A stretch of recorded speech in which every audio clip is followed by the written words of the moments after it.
Week 1 officially in the books here in Ohio, which prompted a few changes to our WKBN Power Rankings. We have 2 new teams in the top 10 this week. And a few more moving up in the polls. Let's start at number 10 with Hickory. The Hornets enter the Power Rankings after a win against Sharpsville and a thriller against Sharon last Friday night. It's a perfect start to the season for first-year head coach Bill Dungy, and he's gotten a lot of help from his quarterback Michael Henwood, who leads Mercer County in total offense with over 400 yards and 5 touchdowns in just 2 games. At number 9 is Austintown Fitch. The Falcons had a fantastic start to the campaign in Erie with a 22-point win over the Royals. As a team, Fitch rushed for well over 400 yards in the game. Next up, they play host to Ursuline Friday night. That will be our WKBN Game of the Week. Should be a great one. Let's move on to number 8, and that's where we find East Liverpool. The Potters move up a couple spots after a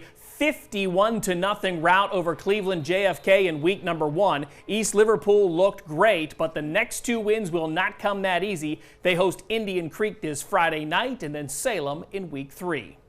At number 7 is where we find Brookfield. The Warriors move up in the rankings after a big win last Friday night. It was their first win in the opener in 6 years. Their first over McDonald in at least 20 years. Senior running back Tyler Briggs rushed for over 120 yards, and quarterback Hayden Gibson accounted for 3 touchdowns in the victory, but the road gets no easier. Brookfield will host Springfield this Friday night.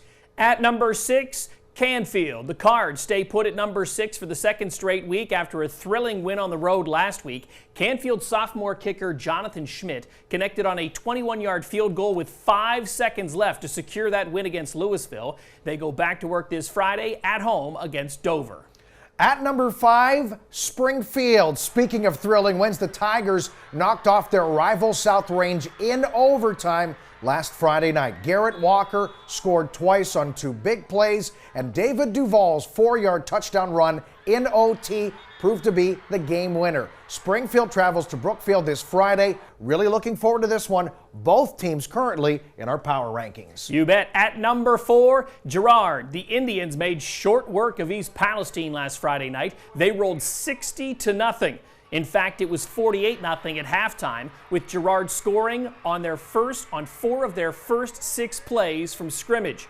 This week, the Indians will host West Branch in what should be a much more competitive contest. No doubt. At number 3, Strothers. The Wildcats were also big winners last Friday night. Strothers scored 36 points on their brand new turf and rushed for 340 yards as a team. Adrian Brown led the way with 129 yards, and Tyrese Hawkins scored twice to beat Lakeside. A big challenge, however, coming up this week with New Philadelphia coming to town. That's a game they were looking forward to, and now we are as well. At number 2, Southern Local. The Indians remain our top team in Ohio after a 26-point win over Edison last week.